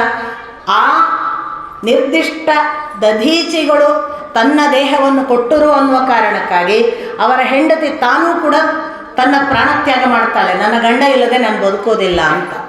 ಅನಾಥ ಆದದ್ದು ಯಾರು ಗೊತ್ತಾ? ಪಿಪ್ಪಲ ಅನ್ನುವ ಮಗ. ಇವತ್ತು ಬಹಳ ದೊಡ್ಡ ಋಷಿ ಉಪನಿಷತ್ತುಗಳಲ್ಲಿ. ಈ ಪಿಪ್ಪಲಾದನ ಕಥೆ ಕೇಳಿದರೆ ಆಶ್ಚರ್ಯ ಆಗುತ್ತೆ. ಅವನು ತನ್ನ ತಂದೆ ತಾಯಿ ಇಬ್ಬರು ಸತ್ತದ್ದು ಈ ಇಂದ್ರನ ವಜ್ರಾಯುಧದ ಕಾರಣವಾಗಿ ಅನ್ನುವ ಕೋಪಕ್ಕಾಗಿ ತಪಸ್ಸು ಮಾಡಿ ಭಗವಂತನನ್ನು ಒಲಿಸ್ತಾನೆ. ಆ ಪಿಪ್ಪಲಾದ ಭಗವಂತನನ್ನು ಕರೆದಾಗ ಭಗವಂತ ಕೇಳ್ತಾನೆ, ಏನು ಬೇಕು ನಿನಗೆ ಅಂತ. ಏನು ಬೇಕು ಅಂದರೆ, ನನಗೆ ಯಾವ ಇಂದ್ರ ನನ್ನ ತಂದೆಯನ್ನು ಕೊಂದಿದ್ದಾನಲ್ಲ ಆ ಇಂದ್ರನನ್ನು ಕೊಲ್ಲಬೇಕು ಅನ್ನೋ ಕಾರಣವನ್ನು ಹೇಳಿದಾಗ ಮುಂದೆ ಶಿವನು, ವಿಷ್ಣುವು, ಬ್ರಹ್ಮಾದಿಗಳು ಎಲ್ಲರೂ ಕೂಡ ಬೇರೆ ಬೇರೆ ವೇಷದಲ್ಲಿ ಬಂದು, ನೀನು ಶಿವನನ್ನು ಕೊಲ್ಲುತ್ತಿ, ನೀನೀಗ ಬ್ರಹ್ಮನನ್ನು ಕೊಲ್ಲುತ್ತಿ, ನೀನು ವಿಷ್ಣುವನ್ನು ಕೊಂದ ಹಾಗೆ ನೀನು ಇಂದ್ರನನ್ನು ಕೊಲ್ಲುವುದು ಎಂದರೆ ಅಂತ ಸಮಾಧಾನ ಮಾಡಿದ ಮೇಲೆ ಪಿಪ್ಪಲಾದನಿಗೆ ಗೊತ್ತಾಗುತ್ತೆ, ಇಂದ್ರ ಬೇರೆಯಲ್ಲ, ಬ್ರಹ್ಮ ವಿಷ್ಣು ಮಹೇಶ್ವರರು ಬೇರೆಯಲ್ಲ. ಇಂದ್ರ ಬ್ರಹ್ಮ ವಿಷ್ಣು ಮಹೇಶ್ವರರಿಗಾಗಿ ತಾನು ಯುದ್ಧ ಮಾಡಿ ಗೆದ್ದದ್ದೇ ಹೊರತು ತನಗಾಗಿ ಅಲ್ಲ ಅಂತ ಗೊತ್ತಾದಾಗ ಅವನು ಮತ್ತೊಂದು ತಪಸ್ಸಿಗೆ ಹೋಗಿ ಪಿಪ್ಪಲಾದ ಋಷಿಯಾದ. ಎಲ್ಲ ಮುಖಗಳ ಆಯಾಮಗಳನ್ನು ಗಮನಿಸಿದರೆ ಒಬ್ಬ ಮಹಾನುಭಾವನಾಗುವುದಕ್ಕೆ ಕೇವಲ ರಕ್ತ ಕಾರಣವಾಗುವುದಿಲ್ಲ ಅನ್ನುವುದು ನಿಮಗೆ ಹೆಚ್ಚು ಹೆಚ್ಚು ಅರ್ಥ ಆಗುತ್ತೆ. ರಕ್ತದಿಂದ ಬಂಧುಗಳಾಗುವುದು ದೊಡ್ಡದಲ್ಲ ಸ್ವಾಮಿ. ನಮಗೆ ಹೇಳದೆ ಕೇಳದೆ ನಮ್ಮ ಮನೆಗೆ ಬರಲೇಬೇಕು, ಬಾರದಿದ್ದರೆ ತಪ್ಪಾಗ್ತದೆ ಅಂತ ಭಾವಿಸಿ ಬರುವ ಅನೇಕ ಜನ ರಕ್ತ ಸಂಬಂಧಿಗಳಿದ್ದಾರೆ. ನಿಜಕ್ಕೂ ಪ್ರೀತಿ ಉಂಟಾ? ನಿಜಕ್ಕೂ ನಮಗಾಗಿ ತ್ಯಾಗ ಮಾಡ್ತಾರಾ? ನಿಜಕ್ಕೂ ನಾವು ಅವರಿಗಾಗಿ ಏನನ್ನಾದರೂ ಧಾರೆ ಎರೆದಿದ್ದೀವ ಕೇಳಿದರೆ ಇಲ್ಲ. ಸಂಬಂಧಗಳು ಎಲ್ಲವೂ ಕೂಡ ಹಕ್ಕುಗಳು ಮಾತ್ರ. ಎಲ್ಲ ರಕ್ತ ಸಂಬಂಧಗಳು ಕೂಡ ಹಕ್ಕುಗಳು ಮಾತ್ರ. ನನ್ನ ಮಾತು ನೀವು ಯಾವ ನೆಲೆಯಲ್ಲಿ ಕೂಡ ಯೋಚನೆ ಮಾಡಿ ನೋಡಿ. ಸಂಬಂಧಗಳಲ್ಲದ ಪ್ರೇಮ ಬಾಂಧವ್ಯದಿಂದ ಉಂಟಾದ ಯಾವ ವಿರಕ್ತ ಕುಟುಂಬ ಉಂಟಲ್ಲ, ಅಲ್ಲಿ ಪ್ರೇಮ ಮತ್ತು ಕರ್ತವ್ಯಗಳಿರ್ತವೆ, ಹಕ್ಕುಗಳಿರೋದಿಲ್ಲ. ಪ್ರೇಮ ಮತ್ತು ಕರ್ತವ್ಯಗಳಿಗಾಗಿ ದುಡಿಯುವ ಕುಟುಂಬ ಇದೆಯಲ್ಲ, ಅದು ಶಾಶ್ವತವಾಗಿ ಉಳಿಯುತ್ತದೆ. ಯಾವುದು ಹಕ್ಕುಗಳಿಗಾಗಿ ಹೋರಾಟಕ್ಕೆ ಉಳಿದಿದೆಯಲ್ಲ, ಅದು ಯಾವತ್ತೂ ಕೂಡ ನಾಶ ಆಗಿದೆ. ನಮ್ಮ ಗೃಹಸ್ಥಾಶ್ರಮದ ಅನೇಕ ಹೋರಾಟಗಳು ಈ ಥರದ ಕುಟುಂಬಕ್ಕಾಗಿ ಹೋರಾಟ. ಬಹಳ ಉದಾಹರಣೆಗಳನ್ನು ದೂರಬಾರ ಹುಡುಕಿ ಗೊತ್ತಿಲ್ಲದನ್ನು ಹೇಳಬೇಕಾಗಿಲ್ಲ. ಇಡೀ ದುರ್ಯೋಧನ ವಂಶ ಹೋರಾಟ ಮಾಡಿದ್ದು ಕುಟುಂಬಕ್ಕಾಗಿ. ನನ್ನ ಕುಟುಂಬ, ನಾನು ರಾಜನಾಗಬೇಕು, ನನ್ನ ದಾಯಾದಿಗಳು ನಾಶವಾಗಬೇಕು. ನಮ್ಮಲ್ಲಿರುವುದೇ ಅದೇ ಅಲ್ವಾ. ನನ್ನ ತಮ್ಮನಿಗೆ ಪಾಲು ಸಿಗಬಾರ್ದು, ನನ್ನ ಅಣ್ಣನಿಗೆ ಎಲ್ಲ ಪಾಲು ಸಿಗಬೇಕು, ಉಳಿದ ಅಕ್ಕ ತಂಗಿಯಂದ್ರು ನಾಶ ಆದರೂ ಅಡ್ಡಿ ಇಲ್ಲ, ಅಣ್ಣ ತಮ್ಮಂದ್ರು ನಾಶ ಆದರೂ ಅಡ್ಡಿ ಇಲ್ಲ, ನನಗೆ ಪಡಿಬೇಕು ಅನ್ನುವ ಹೋರಾಟವೇ ಸರ್ವ ಕುಟುಂಬದ ನಾಶ. ಬಹಳ ಸ್ಪಷ್ಟವಾಗಿ ವೇದವ್ಯಾಸರು ಹೇಳುತ್ತಾರೆ, ಯಾವ ಮನೆಯ ಯಾವ ಹಿರಿಯ ತನಗೊಬ್ಬನಿಗೆ ಸರ್ವಸ್ವವೂ ಬೇಕು ಅಂತ ಉಳಿದ ಮಕ್ಕಳಿಗೆ ಕೊಡದೆ ತಾನೇ ಕಬಳಿಸ್ತಾನೋ ಅವನ ವಂಶ ನಿರ್ವಂಶವಾಗ್ತದೆ ಅಂತ. ಈ ಎಲ್ಲ ಮಾತುಗಳ ಹಿಂದೆ ಏನಿದೆ ಅಂದರೆ, ರಕ್ತಕ್ಕಾಗಿ ಕುದಿಯಬೇಡಿ, ರಕ್ತಕ್ಕಾಗಿ ಪೋಣಿಸಿಕೊಳ್ಳಬೇಡಿ, ರಕ್ತಕ್ಕಾಗಿ ಬಾಂಧವ್ಯವಲ್ಲ. ನಾವು ಬರುವುದರ ಹಿಂದೆ ರಕ್ತದಾಚೆಗೆ ಒಂದು ವಿರಕ್ತ ಕುಟುಂಬದ ವಿಶೇಷ ಆಯಾಮ ಇದೆ. ಅದನ್ನು ನಡೆದವನಿಗೆ ಮಾತ್ರ ಈ ನೆಲದಲ್ಲಿ ಶಾಶ್ವತ ಸ್ಥಾನ ಸಿಕ್ಕಿದೆ. ದುರ್ಯೋಧನಾದಿಗಳು ಸರ್ವನಾಶವಾಗಿ ಹೋದರು. ಶಾಶ್ವತ ಸ್ಥಾನ ಯಾವುದಕ್ಕೆ ಸಿಕ್ಕಿದೆ ಅಂದರೆ, ಸರ್ವನಾಶವಾಗುವುದಕ್ಕೆ ಉದಾಹರಣೆಯಾಗಿ ಶಾಶ್ವತ ಸ್ಥಾನ ಅವರಿಗೆ. ಒಬ್ಬ ಮನುಷ್ಯ ಕುಟುಂಬದ ಕಾರಣವಾಗಿ ತನಗೆ ಪವರ್, ತನಗೆ ಧನ, ತನಗೆ ಸಂಪತ್ತು, ತನಗೆ ರಾಜ್ಯ, ತನಗೆ ಭೋಗಾಕಾಂಕ್ಷೆ, ತನಗೆ ಸರ್ವಸ್ವವೂ ಬೇಕು ಅನ್ನುವವನಿಗೆ ಸರ್ವನಾಶದ ದೊಡ್ಡ ಉಡುಗೊರೆ ಸಿಗ್ತದೆ ಅನ್ನುವುದನ್ನು ನಮಗೆ ದುರ್ಯೋಧನನ ಕುಟುಂಬ ತೋರಿಸ್ತದೆ. ಇನ್ನೂ ಒಂದು ಪ್ರಶ್ನೆ ಬರುತ್ತಲ್ಲ, ಪಾಂಡವರು ಹೋರಾಟ ಮಾಡಿದ್ದು ಕುಟುಂಬಕ್ಕಲ್ವಾ ಅನ್ನೋದ. ನೋಡಿ, ಅಲ್ಲಿ ಬಹಳ ಸೂಚ್ಯವಾಗಿ ಅಲ್ಲಿ ಇನ್ನೊಂದು ಮುಖ ಇದೆ. ಪಾಂಡವರಿಗೆ ಗೆಲುವು ಸಿಕ್ಕಿದ್ದು ಅವರ ವನವಾಸ, 14 ವರ್ಷದ ವನವಾಸದ ಎಲ್ಲ ಕಷ್ಟಗಳನ್ನು ದಾಟಿ ಎಷ್ಟೋ ವರ್ಷ ಅವರ ಆ ಕಷ್ಟಗಳನ್ನು ಮುಕ್ತಾಯ ಮಾಡುವ ಹಾಗೆ ನಡೆದಂತಹ 18 ದಿನಗಳ ಯುದ್ಧ ನಂತರ ಅವರಿಗೆ 36 ವರ್ಷ ಸಿಂಹಾಸನ ಸಿಕ್ಕಿದೆ, ಇಲ್ಲ ಅಂತಲ್ಲ. ಅವರು 36 ವರ್ಷ ಆಳಿದ್ದಾರೆ. ಆದರೆ ಅಂತ್ಯ ಏನು ಗೊತ್ತಾ? ಸ್ವರ್ಗಾರೋಹಣ ಪರ್ವ ಹೇಳುತ್ತೆ ಅವರಿಗೆ ಯಾರಿಗೂ ಸ್ವರ್ಗ ಆಗಿಲ್ಲ ಅಂತ. ಎಲ್ಲ ದಾರಿಯಲ್ಲೇ ಬಿದ್ದು ಹೋದದ್ದಕ್ಕೆ ಬೇರೆ ಬೇರೆ ಕಾರಣಗಳನ್ನು ಕೊಡುತ್ತಾ ಹೋಗ್ತಾರೆ ವೇದವ್ಯಾಸರು. ಕಟ್ಟ ಕಡೆಯ ಯಮಧರ್ಮರಾಯನ ಮಗನಾದ ಧರ್ಮರಾಯ ಒಬ್ಬನಿಗೆ ಸ್ವರ್ಗದ ಬಾಗಿಲು, ಅದಕ್ಕೆ ಕಾರಣಗಳನ್ನು ಕೊಡ್ತಾರೆ. ಅವನು ಕೇವಲ ತನ್ನ ಕುಟುಂಬದ ಬಾಧೆಯೋ ಅಥವಾ ಆಮಿಷವೋ ಉಳ್ಳವನಲ್ಲ, ಉಳಿದವರಿಗೂ ಇರಲಿಲ್ಲ. ಆದರೆ ವೈಯಕ್ತಿಕ ಪ್ರೀತಿಯೋ ಮೋಹವೋ ಇತ್ತು. ಇದು ಅರ್ಜುನನಿಗೆ, ಅದು ಭೀಮನಿಗೆ, ಅದು ದ್ರೌಪದಿಗೆ, ಎಲ್ಲರಿಗೂ ಈ ಕಾರಣಗಳನ್ನು ಕೊಡ್ತಾ ಹೋಗ್ತಾರೆ. ಏನು ನಾನು ಒಟ್ಟು ನಿಮಗೆ ನಾವು ಲಕ್ಷ್ಯ ಇಟ್ಟು ನೋಡಬೇಕಾದ ಸಂಗತಿ ಏನು ಅಂದರೆ, ಇಲ್ಲಿ ನಾವು ಯಾರೂ ನಮ್ಮ ರಕ್ಷಣೆಗಾಗಿ ಬಂದವರಲ್ಲ. ನಮ್ಮ ಸುಖಕ್ಕೆ, ನಮಗೆ ದುಡ್ಡು ಮಾಡೋಕ್ಕೆ, ನಮಗೆ ಮನೆ ಮಾಡೋಕ್ಕೆ, ನಮಗೆ ಶ್ರೀಮಂತಿಕೆ ಮಾಡೋಕ್ಕೆ ಬಂದವರಲ್ಲ. ನಮ್ಮ ನಿಜವಾದ ಶ್ರೀಮಂತಿಕೆ ನಾವು ಯಾವುದೂ ಗಳಿಸದೆ ಇನ್ಯಾರನ್ನೂ ಬೆಳೆಸ್ತೇವಲ್ಲ, ಅದು ನಮ್ಮ ನಿಜ ಶ್ರೀಮಂತಿಕೆ. ಅವರು ಹೇಳಿದ್ರಲ್ಲ, 10,000 ಮಕ್ಕಳನ್ನು ಸಿದ್ಧ ಮಾಡಿದ್ದೇವೆ ಈ ಸಂಸ್ಥೆಯ ಮುಖಾಂತರ. ಅದು ಕೊತ್ತಲ ಬಸವೇಶ್ವರ ಶಿಕ್ಷಣ ಸಂಸ್ಥೆ ಇರ್ಬೋದು, ಭಾರತೀಯ ವಿಕಾಸ ಸಂಸ್ಥೆ ಇರ್ಬೋದು, ಅಥವಾ ಇನ್ನೊಬ್ಬರು ಮಾಡಲಿಕ್ಕೆ ಹೊರಟಿರುವ ಅನ್ವೇಕ್ಷಿಕೆ ಅನ್ನುವ ರಾಷ್ಟ್ರಧರ್ಮವನ್ನು ಉಳ್ಳ ಒಂದು ಶಿಕ್ಷಣ ಸಂಸ್ಥೆಯ ಕಲ್ಪನೆ ಇರ್ಬೋದು. ಇದೆಲ್ಲದರ ಹಿಂದೆ ಇರುವುದೇನು? ಯಾರೋ ಒಬ್ಬ ನನಗೇ ಹುಟ್ಟಿದ ಕರುಳವಳ್ಳಿಯನ್ನು ಬೆಳೆಸಬೇಕು ಅನ್ನುವ ಸಣ್ಣತನ ಅಲ್ಲ, ಜಗತ್ತನ್ನೇ ಬೆಳೆಸಬೇಕು ಅನ್ನಿಸುವ, ಜಗತ್ತಿನ ಎಲ್ಲ ಮಕ್ಕಳು ನನ್ನ ಮಕ್ಕಳು ಅನ್ನಿಸುವ, ಆ ಮೂಲಕ ಆ ಮಕ್ಕಳಿಗೆ ಯಾವ ರೀತಿಯ ಬೆಳವಣಿಗೆಗೆ ಸಹಾಯ ಮಾಡಬೇಕು ಅನ್ನೋದನ್ನು ತಾನು ಕೂತು ತಾನು ವಿಶ್ರಾಂತಿ ತೆಗೆದುಕೊಳ್ಳುವ ಸಂದರ್ಭದಲ್ಲಿ ಇರಬೇಕಾದಂತಹ ಒಬ್ಬ ವ್ಯಕ್ತಿ, ನನಗೆ ವಿಶ್ರಾಂತಿ ಅಂದರೆ ಇದೆ, ಮಕ್ಕಳು ಬೆಳೆದಿದ್ರೆ ನನಗೆ ವಿರಾಮ, ಮಕ್ಕಳು ದೊಡ್ಡ ದೊಡ್ಡ ಸ್ಥಾನ ಪಡೆದ ದಿನ ನಾನು ಸಂತೋಷ ಪಡ್ತೇನೆ ಅನ್ನುವ ಮನೋಭಾವ ಇದೆಯಲ್ಲ, ಅದು ಹನುಮಂತನ ಮನೋಭಾವ. ಹನುಮಂತ ಬ್ರಹ್ಮಚಾರಿ. ನೀವೇ ಹೇಳಿದರು, ಈಗಾಗಲೇ ಬಸವರಾಜ್ ಪಾಟೀಲ್ ಅಣ್ಣ ಅವರು ಹೇಳಿದರು, ಇಲ್ಲಿಯ ನೆಲದವನು ಅಂತ. ಹನುಮಂತನನ್ನು ನಾವು ಗಮನಿಸಿದರೆ ಅವನಿಗೆ ಮದುವೆಯ ಅಪೇಕ್ಷೆ ಇಲ್ಲ. ಹಾಗಂತ ಮದುವೆ ಆಗದಂತಹ ಕೊರತೆಗಳಿತ್ತ? ದೇಹದಾರ್ಢ್ಯದಿಂದ ಎಂಥ ಬಲಿಷ್ಠ!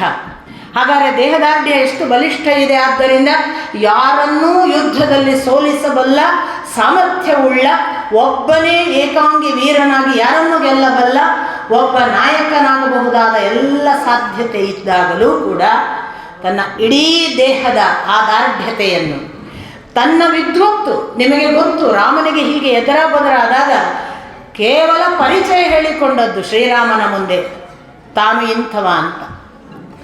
ನಾನು ಸುಗ್ರೀವನ ಒಬ್ಬ ಸಹಚಾರ್ಯದಲ್ಲಿ ಇರುವಂತಹ, ನನ್ನ ಹೆಸರು ಇಂತಹ, ನಾನು ಇಂಥವ ಅಂತೆಲ್ಲ ಹೇಳುವಾಗ ವಾಕ್ಯ ರಚನೆ ಉಂಟಲ್ಲ, ಆ ವಾಕ್ಯ ರಚನೆಯನ್ನು ಕೇಳಿ ಶ್ರೀರಾಮ ಡಿಸೈಡ್ ಮಾಡ್ತಾನೆ, ಇವನು ಸಾಮಾನ್ಯನಲ್ಲ, ಇವನು ವ್ಯಾಕರಣಜ್ಞ, ಇವ ವೇದವನ್ನು ಬಲ್ಲವ, ಇವನು ಮಹಾ ಪಂಡಿತ, ಇವನ ಭಾಷೆ ಇವನು ಯಾರು ಎನ್ನುವುದನ್ನು ಹೇಳುತ್ತದೆ, ಇವನ ಜೊತೆಗೆ ವರ್ತಿಸು. ಇದು ಲಕ್ಷ್ಮಣನಿಗೆ ಕೊಟ್ಟ ಸೂಚನೆ. ಅಂದರೆ ಯಾವ ಕಿಷ್ಕಿಂಧೆಯ ಒಬ್ಬ ಹನುಮಂತ ಅಂತ ಇವರು ಉಲ್ಲೇಖ ಕೊಟ್ಟಾಗ, ಶಿಕ್ಷಣ ಅನ್ನುವುದು ಹನುಮಂತನ ಬಾಯಿಯಲ್ಲಿ ಹೇಗಿತ್ತು ಅನ್ನುವುದನ್ನು ರಾಮಾಯಣ ಹೇಳುತ್ತೆ. ಹಾಗಾದರೆ ಕಿಷ್ಕಿಂಧೆಯಲ್ಲಿ ಹಿಂದುಳಿದವರಿದ್ದರೂ ಶಿಕ್ಷಣದಿಂದ ವಂಚಿತರಾದರು ಅನ್ನುವ ಮಾತು ಬರಲಿಕ್ಕೆ ಏನು ಕಾರಣ, ಯಾರು ಕಾರಣ ಅಂತ ಮೂಲ ಶೋಧಿಸಬೇಕು. ನಾವು ಯಾಕೆ ಅಂಥ ಕಷ್ಟಕ್ಕೆ ಒಳಗಾದ್ವಿ? ನಮ್ಮನ್ನು ಯಾಕೆ ಗುಲಾಮರನ್ನಾಗಿ ಮಾಡಲಾಗಿತ್ತು? ನಮ್ಮನ್ನು ಯಾಕೆ ಕೇವಲ ಸೇವೆ ಮಾಡ್ಕೊಂಡು ಬಿದ್ದುಕೊಂಡಿರಿ, ನಿಮಗೆ ಉದ್ಯೋಗ ಮತ್ತೊಂದು ಶಿಕ್ಷಣ ಬೇಡ ಅನ್ನುವ ಹಾಗೆ ಮಾಡಿದವರು ಯಾರು? ಆ ಮೂಲ ಶೋಧಿಸಿಕೊಂಡು ಆತ್ಮಶೋಧನೆಯಿಂದ ನಮಗೆ ಗೊತ್ತಾದರೆ ನಾವೆಲ್ಲ ಹನುಮಂತನ ಮಕ್ಕಳು, ಅವನ ವಂಶಜರು. ಅವನಿಂದ ಇಲ್ಲಿ ನಡೆದಾಡಿದ ಆ ನೆಲದಲ್ಲಿ ನಾವು ನಡೆದಾಡಿದ್ದೇವೆ. ಒಬ್ಬ ದೊಡ್ಡವ ನಡೆದಾಡಿದ್ದಾನೆ ಅಂದರೆ, ದೊಡ್ಡವ ನಡೆದಾಡುವಾಗ ಒಂದು ಮಾತು ಇದೆ, ನೆಲದ ಗುಣ ಮನುಷ್ಯನಿಗೆ ಬರ್ತದೆ, ಮನುಷ್ಯನ ಗುಣ ನೆಲದಲ್ಲಿ ಇರ್ತದೆ ಅಂತ. ಒಬ್ಬ ದೊಡ್ಡ ಮನುಷ್ಯ ಇಷ್ಟು ಓಡಾಡಿದ್ದಾನೆ ಅಂದರೆ ಹನುಮಂತನಂತವ, ಅವನ ಗುಣಗಳೆಲ್ಲ ಇಲ್ಲಿ ಖಂಡಿತಕ್ಕೂ ಇವೆ. ನಾವು ಅದಕ್ಕೇ ತುಂಬ ವಾಕ್ಪಟುತ್ವ ಬೇಕಾದರೆ ಹನುಮಂತನನ್ನು ನೆನೆಯಿರಿ ಅಂತಲೇ ಮಂತ್ರ ಇದೆ. ತುಂಬ ಚೆನ್ನಾದ ವಾಕ್ ಶುದ್ಧಿ ಆಗಬೇಕು, ಒಳ್ಳೆಯ ವಿದ್ಯೆ ಬರಬೇಕು ಅಂದರೆ, ಅದು ಆರೋಗ್ಯ ಬೇಕು ಅಂತಂದರೆ, ಹಾಗೆ ಏಕಕಾಲಕ್ಕೆ ವಾಕ್ಪಟುತ್ವದ ಅನುಗ್ರಹ ಆಗಬೇಕು ಅಂದರೆ ಹನುಮಂತ. ಈ ಹನುಮಂತ ಎಂಥವ? ನಾನು ಆಗಲೇ ಹೇಳಿದೆ, ಒಬ್ಬ ಬ್ರಹ್ಮಚಾರಿ ಯಾವ ಸೇವೆಯನ್ನು ಮಾಡಬಹುದು ಅಂತ ನಾವು ವಿವೇಕಾನಂದರ ಉದಾಹರಣೆ ಕೊಟ್ಟೆವಲ್ಲ, ಅಂಥ ಒಬ್ಬ ಭಕ್ತ ತನ್ನ ಅಧ್ಯಾತ್ಮದ ತುದಿಯಲ್ಲಿದ್ದ ಅನ್ನುವ ಕಾರಣಕ್ಕೇ ಅವನಿಗೆ ಚಿರಂಜೀವಿತ್ವವನ್ನು ರಾಮ ಅನುಗ್ರಹ ಮಾಡಿದ. ಅಷ್ಟು ಮಾತ್ರ ಅಲ್ಲ, ಅವನನ್ನು ಕರೆದುಕೊಂಡು ಇಡೀ ಲಂಕಾಪಟ್ಟಣವನ್ನು ನಾಶ ಮಾಡುವುದಕ್ಕೆ ಒಬ್ಬ ಹನುಮಂತ ಕಾರಣನಾದ. ಒಬ್ಬ ಹನುಮಂತನಿಂದ ಸಂಜೀವಿನಿ ಪರ್ವತವನ್ನು ಹೊತ್ತು ತರಲು ಸಾಧ್ಯವಾಯಿತು ಅನ್ನುವ ದಾಖಲಾತಿಯನ್ನು ಕೊಡುವಾಗ ಅದನ್ನು ಮರಳಿ ಇಟ್ಟು ಬಂದಂತಹ ಹನುಮಂತ ಲೋಕದ ದೃಷ್ಟಿಯಿಂದ ಎಷ್ಟು ಯೋಚನೆ ಮಾಡಿದ್ದಾನೆ. ವೈಯಕ್ತಿಕವಾದ ಯಾವುದನ್ನು ಯೋಚಿಸದೆ ಹೀಗೆ ಜಗತ್ ಕಲ್ಯಾಣವನ್ನು ಯೋಚಿಸಿದವರು ಉಳಿಯುತ್ತಾರೆ. ಆದ್ದರಿಂದ ಹನುಮಂತ ಪೂಜನೀಯನಾದ. ಜಗದ ಸೇವೆ ಮಾಡುವ ಒಬ್ಬ ಬ್ರಹ್ಮಚಾರಿ ಜಗತ್ ಕಲ್ಯಾಣಕ್ಕೆ ಕಾರಣನಾಗ್ತಾನೆ. ನಾನು ಕೊನೆಯ ಭಾಗಕ್ಕೆ ಬರ್ತೇನೆ. ಪರಿವಾರವಾಗಿ, ಕುಟುಂಬವಾಗಿ ರಾಮನ ಜೊತೆಗೆ ಇದ್ದವನು ಹನುಮಂತ ಮಾತ್ರನಲ್ಲ, ಇಡೀ ವಾನರ ಸೇನೆ. ಅವರು ಯಾರೂ ಕೂಡ ತಮ್ಮ ಕುಟುಂಬಕ್ಕಾಗಿ ಹೋರಾಡಿದವರಲ್ಲ. ಅವರ ಹೋರಾಟ ಸಂಪೂರ್ಣವಾಗಿ ಆ ಶ್ರೀರಾಮಚಂದ್ರನ ಯಾವ ದುಃಖ ಉಂಟಾಗಿದೆ ಆ ದುಃಖ ನಿವಾರಣೆ, ಸೀತೆಯ ಅಪಹರಣ. ನೋಡಿ, ಪರಿವಾರದ ಆ ಇಡೀ ಕೆಲಸ ವನವಾಸಕ್ಕೆ ಸಹಾಯ ಅಲ್ಲ. ಹೆಣ್ಣು ತನ್ನ ಹೆಂಡತಿಯನ್ನು ಕಳ್ಕೊಂಡಿದ್ದಾನಲ್ಲ ಶ್ರೀರಾಮಚಂದ್ರ, ಅದಕ್ಕೆ ಸಂಪೂರ್ಣ ಸಹಾಯ. ಹನುಮಂತನಿಗೆ ಏನಾಗಬೇಕಾಗಿತ್ತು? ಸೀತೆ. ಅವನಿಗೆ ಅವಳನ್ನು ನೋಡಿಯೂ ಇಲ್ಲ. ಅವನು ರಾಮಚಂದ್ರನನ್ನೇ ಮೊದಲನೇ ಬಾರಿ ನೋಡಿದ್ದಾನೆ. ಯಾಕೆ ಬಂತು ಈ ಬಾಂಧವ್ಯ? ಅಂತರಂಗದಲ್ಲಿ ಭಕ್ತಿ ಇದ್ದ ಹನುಮಂತನಿಗೆ ಗೊತ್ತಾಯಿತು, ಈ ರಾಮಚಂದ್ರ ನಾನು ಯೋಚನೆ ಮಾಡುವ ನನ್ನ ಭಗವಂತನ ಯೋಚನೆಯ ಒಂದು ಎದುರು ನಿಂತ ಮೂರ್ತ ರೂಪ. ಇವನ ಹೆಂಡತಿ ಅಂದರೆ ನನಗೆ ತಾಯಿ ಅಂತ ಭಾವಿಸಿಬಿಟ್ಟ ಹನುಮಂತ. ಜಗತ್ತಿನಲ್ಲಿ ಹೀಗೆ ಸಂಬಂಧ ಬೆಳೀಬೇಕು. ನಮಗೆ ತಂದೆ ಯಾರು ಗೊತ್ತಾಗಬೇಕು, ತಾಯಿ ಯಾರು ಗೊತ್ತಾಗಬೇಕು, ಮಕ್ಕಳು ಅಂದರೆ ಏನು ಅಂತ ತಿಳಿಬೇಕು. ಅಂಥ ಹನುಮಂತನ ಆ ಹೈಟ್, ಅವರನ್ನು ತನ್ನ ಎಲ್ಲ ಕಷ್ಟಗಳಿಂದ ಪಾರು ಮಾಡಿ ತಾನು ಬಂದು ತನ್ನ ಒಂದು ಚಿರಂಜೀವಿತ್ವದ ಅನುಗ್ರಹ ಮಾತ್ರ ಪಡೀಲಿಲ್ಲ. ಶ್ರೀರಾಮಚಂದ್ರ ಸಿಂಹಾಸನಕ್ಕೆ ಅಭಿಷಿಕ್ತನಾದ ದಿನ ಸೀತೆಗೆ ತನ್ನ ಕೊರಳಹಾರವನ್ನು ಹಾಕ್ತಾನೆ. ನಾನು ನಿನಗೇನು ಉಡುಗೊರೆ ಕೊಡೋದು ನನಗೆ ಗೊತ್ತಿಲ್ಲ ಅಂತ ಹೇಳಿ ಕೊರಳಹಾರವನ್ನು ಹಾಕ್ತಾನೆ. ಸೀತೆ ಆ ಕೊರಳಹಾರ ಹಿಡ್ಕೊಂಡು ಶ್ರೀರಾಮಚಂದ್ರನ ಮುಖ ನೋಡ್ತಾಳೆ. ಶ್ರೀರಾಮನಿಗೆ ಗೊತ್ತಾಗತ್ತೆ, ನನಗೆ ಗೊತ್ತು ನೀನು ಈ ಹಾರವನ್ನು ಹೀಗೆ ಅರ್ಧ ಯಾಕೆ ತೆಗೆದಿದ್ದೀಯಂತ. ನಿನ್ನ ಇಚ್ಛೆಯಂತೆ ಮಾಡು ಅಂತ ಸನ್ನೆ ಮಾಡ್ತಾನೆ ಶ್ರೀರಾಮಚಂದ್ರ. ಸೀತೆ ಮಾಡಿದ್ದೇನು ಗೊತ್ತಾ? ಶ್ರೀರಾಮಚಂದ್ರ ಸಾಕ್ಷಾತ್ ಕೈ ಹಿಡಿದ ಪತಿ ಅಭಿಷಿಕ್ತನಾದಾಗ ಹಾಕಿದ ಆ ಕೊರಳ ಹಾರವನ್ನು ತೆಗೆದುಕೊಂಡು ಹೋಗಿ, ನೀನು ಮಾಡಿದ ಕೆಲಸಕ್ಕೆ ಇದಕ್ಕಿಂತ ಹೆಚ್ಚಿನದು ನನಗೆ ಕೊಡಕ್ಕೆ ಸಾಧ್ಯ ಇಲ್ಲ ಅಂತ ಹನುಮಂತನ ಕೊರಳಿಗೆ ಹಾಕಿದ್ದು ಆ ಹಾರವನ್ನು. ಎಲ್ಲ ಸಂಬಂಧ ಬಾಂಧವ್ಯಗಳನ್ನು ನೀವು ಅರ್ಥ ಮಾಡಿಕೊಂಡ್ರೆ, ಒಬ್ಬ ಗಂಡ ಹಾಕಿದ ಹಾರವನ್ನು ಇನ್ನೊಬ್ಬ ಪರಪುರುಷನಿಗೆ ಹಾಕುವುದು ಅಂದರೆ ಅವನು ನನ್ನ ಮಗ ಅಂತ ಹೇಳಿದ ಹಾಗೆ. ಗಂಡನ ಮುಂದೆ ಸೀತೆ ಘೋಷಿಸಿದ್ದು ಇದು ನನ್ನ ಮಗ ಅಂತ. ಈ ಥರದ ಅನೇಕ ವಿರಕ್ತ ಬಾಂಧವ್ಯಗಳೇ ಈ ಲೋಕವನ್ನು ಕಲ್ಯಾಣಕ್ಕೆ ಒಯ್ದದ್ದು. ಬಸವ ಕಲ್ಯಾಣ ಅಂತ ಶಬ್ದ ಇದೆ. ಬಸವಣ್ಣ ಅಧ್ಯಾತ್ಮ ಪಥ ನಡೀತಾ ಶೈಕ್ಷಣಿಕವಾಗಿ, ಸಾಮಾಜಿಕವಾಗಿ ಮತ್ತು ನಮಗೆ ಯಾವುದು ಸಾಂಸ್ಕೃತಿಕವಾಗಿ ಬೆಳವಣಿಗೆ ಆಗಬೇಕಿತ್ತು ಆ ಕಲ್ಯಾಣವನ್ನು ಮಾಡಿದ್ದಾರೆ.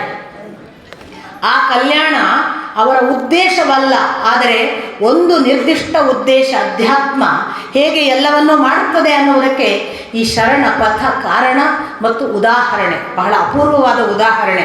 ದಾಸರು ಕೂಡ ಇದೇ ಥರ ಅವರ ಉದ್ದೇಶ ಅಧ್ಯಾತ್ಮ, ಆದರೆ ಲೋಕದ ಸಾಮಾಜಿಕ, ಶೈಕ್ಷಣಿಕ, ಸಾಂಸ್ಕೃತಿಕ ಯಾವ ದೋಷಗಳಿವೆ ಅದನ್ನು ಅಧ್ಯಾತ್ಮದ ದಾರಿ ನಡೀತಾ ತಿದ್ದುವುದಕ್ಕೆ ಸಾಧ್ಯ ಆಯಿತು.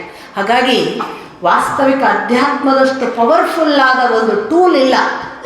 ಅಧ್ಯಾತ್ಮದ ಮುಖಾಂತರ ಎಲ್ಲ ಕೆಲಸಗಳನ್ನು ಏಕಕಾಲಕ್ಕೆ ತಿದ್ದಬಹುದು. ಅದಕ್ಕೆ ಬಸವಣ್ಣ ಉದಾಹರಣೆ, ಅದಕ್ಕೆ ದಾಸಪಂಥ ಉದಾಹರಣೆ, ಶರಣ ಪಂಥ ಮಾಡಿ ತೋರಿಸಿ ಹೋದ ಈ ನೆಲ ಉದಾಹರಣೆ. ಹಾಗಾಗಿ ನಮಗೆ ಕ್ರಾಂತಿ ಮಾಡಬೇಕು ಅನ್ನೋದು ಉದ್ದೇಶ ಆಗಬೇಕಾಗಿಲ್ಲ. ನನಗೆ ದೇವರ ಅನುಗ್ರಹ ಬೇಕು ಅನ್ನೋ ಅಧ್ಯಾತ್ಮ ಪಥ ಹಿಡಿದರೆ ಸಾಕು, ಅದು ತುದಿಗೆ ಮುಟ್ಟಿಸ್ತದೆ. ಇನ್ನು ಕೊನೆಯ ಭಾಗದಲ್ಲಿ ನಾನು ಹೇಳಿದೆ ಹನುಮಂತ ಮೊದಲಾದ ವಾನರ ಸೇನೆ ಅಷ್ಟೂ ಸಹಾಯ ಮಾಡಿತ್ತು ಅಂತ. ನಿಮಗೆ ಇನ್ನೂ ಒಂದು ಮುಖ ಹೇಳ್ತೇನೆ. ಕೃಷ್ಣ ಕೂಡ ಈ ಪಾಂಡವ ದುರ್ಯೋಧನರ ಯುದ್ಧಕ್ಕೆ ಸಹಾಯ ಮಾಡಿದ್ದಾನೆ. ಈ ಪಾಂಡವ ದುರ್ಯೋಧನರ ಯುದ್ಧಕ್ಕೆ ಸಹಾಯ ಮಾಡುವಾಗ ದುರ್ಯೋಧನರ ಪಕ್ಷಕ್ಕೆ ಯದುವಂಶ ಇಡೀ ಸಹಾಯ ಮಾಡಿದೆ. ದುರ್ಯೋಧನನ ಪಕ್ಷದಲ್ಲಿ ಕೃಷ್ಣ, ಪಾಂಡವರ ಪಕ್ಷದಲ್ಲಿ ನಿಂತಾಗ ದುರ್ಯೋಧನನ ಪಕ್ಷದ ಅನೇಕರು ಯದುವಂಶೀಯರೇ ಇದ್ದರು ಯುದ್ಧಕ್ಕೆ. ಯಾಕೆಂದರೆ ಅದು ನಿಮಗೆ ಗೊತ್ತು, ಬಂದು ಬೇಡಿದಾಗ ಅರ್ಜುನನಿಗೆ ಮತ್ತು ಈ ದುರ್ಯೋಧನನಿಗೆ ಕೊಟ್ಟಂತಹ ಅನುಗ್ರಹ ಅದರ ಕಾರಣವಾಗಿ ಆಗಿದೆ. ಮುಗಿಯಿತಲ್ಲ ಯುದ್ಧ. ಒಂದು ವೇಳೆ ಯದುವಂಶೀಯರು ಕೂಡ ಲೋಕ ಕಲ್ಯಾಣಾರ್ಥವಾಗಿ ಅವರು ಹೋರಾಟ ಮಾಡಿದ್ದರೆ ಅವರಿಗೆ ಏನು ರಿವಾರ್ಡ್ ಸಿಗಬೇಕಿತ್ತು? ಅವರು ಕೃಷ್ಣನ ಅನುಗ್ರಹಕ್ಕೆ ಪಾತ್ರರಾಗಬೇಕಿತ್ತು. ಹಾಗಾದರೆ ಎಂಡಿ ಏನು ಗೊತ್ತಾ? ಕೃಷ್ಣ ಹೇಳ್ತಾನೆ, ನಾನು ಅವತಾರ ಸಮಾಪ್ತಿ ಮಾಡುವ ಮೊದಲು ಯದುವಂಶೀಯರು ನಾಶವಾಗಬೇಕು. ಅವರು ಈಗಾಗಲೇ ಸೊಕ್ಕಿ ಕೊಬ್ಬಿದ್ದಾರೆ. ಅವರ ಅಹಂಕಾರ ಪರಾಕಾಷ್ಠೆ ಮೀರಿದೆ. ನಾಳೆ ಕೃಷ್ಣನ ಹೆಸರಿನಲ್ಲಿ ಅವರು ದುಷ್ಟ ಕೆಲಸಗಳನ್ನು ಮಾಡುವ ಎಲ್ಲ ಸಾಧ್ಯತೆ ಇದೆ. ನಾನು ಮೊದಲು ಅವರನ್ನು ನಿರ್ವಂಶ ಮಾಡಿದ ಬಳಿಕ ಬರ್ತೇನೆ ಅಂತ ಬ್ರಹ್ಮಾದಿಗಳು ನಿನ್ನ ಅವತಾರ ಸಮಾಪ್ತಿ ಮಾಡುವಂತ ಕೇಳಲಿಕ್ಕೆ ಬಂದಾಗ ಕೃಷ್ಣ ಕೊಟ್ಟ ಉತ್ತರ ತಾತ್ಪರ್ಯ ಏನು? ಇನ್ನೊಂದು ರಕ್ತ ಸಂಬಂಧಕ್ಕಾಗಿ ಹೊಡೆದಾಡಿದವರಿಗೆ ಮೋಕ್ಷ ಇಲ್ಲ, ಅವರು ನಿರ್ವಂಶ ಆಗ್ತಾರೆ ಅನ್ನೋದಕ್ಕೆ ಕೃಷ್ಣ ತನ್ನ ವಂಶವನ್ನು ತೋರಿಸಿದ. ಈ 3 ಆಯಾಮಗಳ ನಂತರದ ಇನ್ನೊಂದು ಕೊನೆಯ ಭಾಗ ಇದೆ ನೋಡಿ. ಶ್ರೀರಾಮಚಂದ್ರನ ಕೊನೆಯ ದಿನಗಳು ಬರ್ತವೆ. ಅವನಿಗೆ ಬಂದು ಕಾಲಪುರುಷ ಸಮಯ ಆಯಿತು ಅಂತ ಹೇಳ್ತಾನೆ. ಅದಕ್ಕನುಗುಣವಾಗಿ ಲಕ್ಷ್ಮಣೂ ಕೂಡ ಒಂದು ಶಾಪ ದುರ್ವಾಸರಿಂದ ಪಡೆದು ತಾನು ಕೂಡ ತನ್ನ ಪ್ರಾಣ ತ್ಯಾಗ ಮಾಡ್ತಾನೆ, ನಿಮಗೆ ಗೊತ್ತು. ಇದೆಲ್ಲದರ ನಂತರದಲ್ಲಿ ಅವನ ಪ್ರಾಣತ್ಯಾಗದ ಮತ್ತು ಸೀತೆಯನ್ನೂ ಕಳೆದುಕೊಂಡ ನಂತರ ಶ್ರೀರಾಮಚಂದ್ರ ತಾನು ಕೂಡ ತನ್ನ ಕಾಲ ಆಯಿತು, ಅವತಾರ ಸಮಾಪ್ತಿ ಮಾಡಬೇಕು ಅಂತ ಸರಯೂ ನದಿಯನ್ನು ಪ್ರವೇಶ ಮಾಡ್ತಾನೆ. ಮೂಲದ ಒಂದು ಅದ್ಭುತವಾದ ಸಂಗತಿ ಏನು ಇದೆ ಅಂದರೆ, ಹಾಗೆ ಶ್ರೀರಾಮಚಂದ್ರ ನದಿ ಪ್ರವೇಶ ಮಾಡಿ ನೀರು ಪಾದದಿಂದ ಮಣಿಕಟ್ಟಿನಿಂದ ಮೇಲಕ್ಕೆ ಬಂದು ಮೊಣಕಾಲಿನ ಸಮೀಪ ಬಂದು ಅಲ್ಲಿಂದ ತೊಡೆಯಿಂದ ಸೊಂಟ, ಹೀಗೆ ನೀರಿನ ಒಳಗೆ ಶ್ರೀರಾಮಚಂದ್ರ ಹೋಗುವಾಗ ಹಿಂದಿನಿಂದ 1,00,000 ಕೋಟಿ ಸಂಖ್ಯೆಯ ವಾನರ ಸೇನೆ ಅವನ ಬೆನ್ನಟ್ಟುತ್ತೆ. ಯಾವ ವಾನರ ಸೇನೆ ಅಲ್ಲಿ ಸೀತೆಯನ್ನು ಬಿಡಿಸಿಕೊಂಡು ಬರುವುದಕ್ಕೆ ಸಹಾಯ ಮಾಡಿತ್ತೋ ಆ ವಾನರ ಸೇನೆ ಹನುಮಂತ ಒಬ್ಬನನ್ನು ಬಿಟ್ಟು, ಅವನಿಗೆ ಚಿರಂಜೀವಿ ಅನ್ನುವ ಅನುಗ್ರಹ. ಈ ವಾನರ ಸೇನೆ ಬರುವ ಸಪ್ಪಳ ಕೇಳಿ ರಾಮ ತಿರುಗಿ ನೋಡ್ತಾನೆ. ಹೇಳ್ತಾನೆ, ಎಲ್ಲಿಗೆ ಬರ್ತಿದ್ದೀರಿ? ನಾನು ನನ್ನ ಈ ದೇಹವನ್ನು ಮುಕ್ತಾಯಗೊಳಿಸಲಿಕ್ಕೆ ಹೊರಟಿದ್ದೇನೆ, ನನ್ನ ಕಾಲವಾಯಿತು. ಆದ್ದರಿಂದ ನನ್ನ ಈ ನಡೆಗೆ ಬೆನ್ನು ಹತ್ತಿ ಬರಬೇಡಿ. ನನ್ನ ಜೊತೆಗೆ ಅಂದು ನೀವು ಹಿಂಬಾಲಿಸಿ ಬಂದು ಕೆಲಸ ಮಾಡಿಕೊಟ್ಟಿದ್ದೀರಿ. ಈಗ ನನ್ನನ್ನು ಹಿಂಬಾಲಿಸುವುದು ಯಾವ ಅವಶ್ಯಕತೆ ಇಲ್ಲ, ಯಾಕೆಂದರೆ ನಾನು ಯಾವುದೇ ಕೆಲಸಕ್ಕೆ ಹೊರಟಿಲ್ಲ, ನನ್ನನ್ನು ನಾನು ಬಿಟ್ಟು ಕೊಡುವುದಕ್ಕೆ ಹೊರಟಿದ್ದೇನೆ ಅಂತ. ಅಷ್ಟೂ ವಾನರ ಸೇನೆ ಹೇಳುತ್ತೆ, ಶ್ರೀರಾಮನಿಲ್ಲದಲ್ಲಿ ನಮಗೆ ಕೆಲಸವಿಲ್ಲ, ಶ್ರೀರಾಮನಿಲ್ಲದಲ್ಲಿ ನಮಗೆ ಬದುಕು ಇಲ್ಲ, ಶ್ರೀರಾಮನಿಲ್ಲದೆ ನಾವು ಒಂದರೆ ಕ್ಷಣ ಈ ನೆಲದಲ್ಲಿ ಇರುವುದಿಲ್ಲ, ನಮಗೆ ಶ್ರೀರಾಮನಿಲ್ಲದ ಯಾವ ಲೋಕವೂ ಬೇಡ, ನಾವು ನಿನ್ನ ಜೊತೆಗೆ, ನೀನು ನಿನ್ನ ಆಯುಸ್ಸನ್ನು ಮುಕ್ತಾಯಗೊಳಿಸುತ್ತೀಯಾದರೆ ನಾವು ಕೂಡ ಅದಕ್ಕೆ ಹೊರಟಿದ್ದೇವೆ ಅಂತ ಹೊರಡ್ತಾರೆ. ಶ್ರೀರಾಮಚಂದ್ರ ತುಂಬ ಭಾವುಕನಾಗಿ ಒಂದರೆ ಕ್ಷಣ ವಾನರ ಸೇನೆಯನ್ನು, ಒಂದರೆ ಕ್ಷಣ ಎದುರಿಗೆ ಬಂದಿರುವ ರಥದ ಸಹಿತ ನಿಂತ ಆಲೋಕದ ಪಾರ್ಷದರನ್ನು ನೋಡುತ್ತಾನೆ. ಆ ರಥದಲ್ಲಿ ಪಾರ್ಷದರು ಹೇಳ್ತಾರೆ, ರಾಮ ಬಾ, ನಿನ್ನನ್ನು ನಾವು ನಿನ್ನ ಲೋಕಕ್ಕೆ ಕರೆದುಕೊಂಡು ಹೋಗಲಿಕ್ಕೆ ಬಂದಿದ್ದೇವೆ ಅಂತ ಅಲ್ಲಿ ಹೇಳ್ತಾರೆ. ಇತ್ತ ವಾನರರು ಹೇಳ್ತಾರೆ, ನೀನಿಲ್ಲದೆ ಅರೆ ಕ್ಷಣ ನಾವು ಜೀವಿಸುವುದಿಲ್ಲ. ಶ್ರೀರಾಮಚಂದ್ರ ಪಾರ್ಷದರಿಗೆ ಹೇಳ್ತಾನೆ, ನನಗೆ ನೀವು ಸ್ವರ್ಗವೋ ಮೋಕ್ಷವೋ ಬೇರೆ ಲೋಕವೋ ಯಾವುದನ್ನು ಕರುಣಿಸುವುದು ಹೌದಾದರೆ ನನ್ನನ್ನು ನಂಬಿದ ಇಷ್ಟೂ ಜನರಿಗೆ ಸ್ವರ್ಗ ಕರುಣಿಸಿದ ಮೇಲೆ ನಾನು ಬರುತ್ತೇನೆ, ಅಲ್ಲಿಯವರೆಗೆ ಬರುವುದಿಲ್ಲ. ರಾಮ ಕೊಟ್ಟ ಸೂಚನೆ ನೋಡಿ. ಭಕ್ತಿಯಿಂದ ದೇವಮಾರ್ಗ ಅಂತ ಭಾವಿಸಿ ಸೇವೆ ಮಾಡಿದವನಿಗೆ ದೇವರು ತನಗಿಂತ ಮೊದಲು ಅವರನ್ನು ಮುಕ್ತಿಗೊಳಿಸಿ ಆ ಬಳಿಕ ತಾನು ಹೊರಡ್ತಾನೆ. ಕೃಷ್ಣ ನೋಡಿ, ಕುಟುಂಬದ ಕಾರಣಕ್ಕಾಗಿ ಹೋರಾಟ ಮಾಡಿದ ತನ್ನ ವಂಶದವರನ್ನು ತನ್ನ ಕಣ್ಣ ಮುಂದೆ ಪ್ರಭಾಸದ ಸಮುದ್ರದ ದಡದಲ್ಲಿ ತಾನೇ ಏರಕ ಅನ್ನುವ ಮುಳ್ಳುಗಳನ್ನು ತೆಗೆದುಕೊಂಡು ಚುಚ್ಚಿ ಸ್ವತಃ ಕೊಂದು ಅಣ್ಣ ತಮ್ಮಂದಿರು, ಚಿಕ್ಕಪ್ಪ, ಬಂಧು ಬಾಂಧವರು ಎಲ್ಲ ತೆನ್ನ ರಕ್ತ ಬಂಧುಗಳು ತಾವೇ ಕಾದಾಡಿ ಸತ್ತು ಬೀಳುವಾಗ ಕೃಷ್ಣ ಮುಗುಳುತ್ತಿದ್ದ ಅಂತ ಹೇಳುತ್ತೆ ವೇದವ್ಯಾಸರ ವಿವರಣೆ.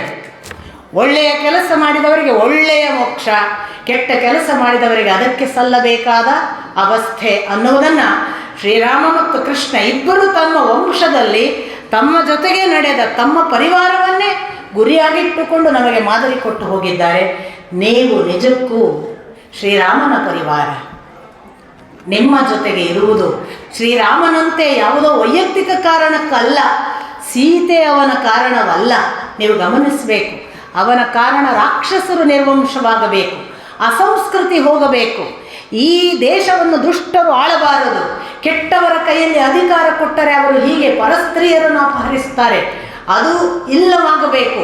ಈ ದೇಶದಲ್ಲಿ ಒಳ್ಳೆಯವರು ಆಡಳಿತ ನಡೆಸಬೇಕು, ಒಳ್ಳೆಯ ಅಧಿಕಾರ ನಮ್ಮನ್ನು ಕಾಯಬೇಕು, ಒಳ್ಳೆಯ ರಾಜನ ಮೂಲಕ ನಾವು ಸುರಕ್ಷಿತವಾಗಿರಬೇಕು.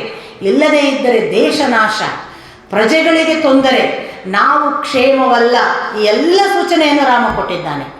ಆದ್ದರಿಂದ ಒಂದು ಪರಿವಾರ ಇಂಥದ್ದೊಂದು ಧ್ಯೇಯೋದ್ದೇಶದ ಜೊತೆಗೆ ನಮಗೆ ಒಳ್ಳೆಯ ಶಿಕ್ಷಣ, ಒಳ್ಳೆಯ ಸಂಸ್ಕೃತಿ, ಒಳ್ಳೆಯ ಮನೋಭಾವ, ಅದರ ಜೊತೆಗೆ ನಾವು ನಮ್ಮ ಆರೋಗ್ಯ, ಸಾಮಾಜಿಕ ಕೆಲಸ ಇವುಗಳನ್ನೆಲ್ಲ ಒಟ್ಟುಗೂಡಿ ಮಾಡುವುದರಿಂದ ನಾವು ಶ್ರೀರಾಮಚಂದ್ರ ಕಲ್ಪಿಸಿದಂತಹ ರಾಮನ ಒಂದು ಲೋಕ ಇದೆಯಲ್ಲ, ನಾವು ಯಾವಾಗಲೂ ಹೇಳ್ತೇವಲ್ಲ, ರಾಮನಂತೆ ನಮ್ಮ ದೇಶ ಆಗಬೇಕು, ರಾಮ ಬಯಸಿದಂತೆ ಆಗಬೇಕು, ರಾಮನಂಥ ದೊರೆ ಬರಬೇಕು ಅಂತ. ಅದು ಸಾಧ್ಯ ಆಗುವುದು ಪ್ರಜೆಗಳಿಂದ. ನಾವು ಯಾರನ್ನು ಆಯ್ಕೆ ಮಾಡ್ತೇವೆ ಅವರು ದೊರೆಗಳಾಗುವುದು. ಒಬ್ಬ ಸರಕಾರವನ್ನು ಪ್ರಜೆಗಳು ಉರುಳಿಸಬಹುದು, ಪ್ರಜೆಗಳನ್ನು ಸರಕಾರ ಉರುಳಿಸಕ್ಕೆ ಸಾಧ್ಯ ಇಲ್ಲ.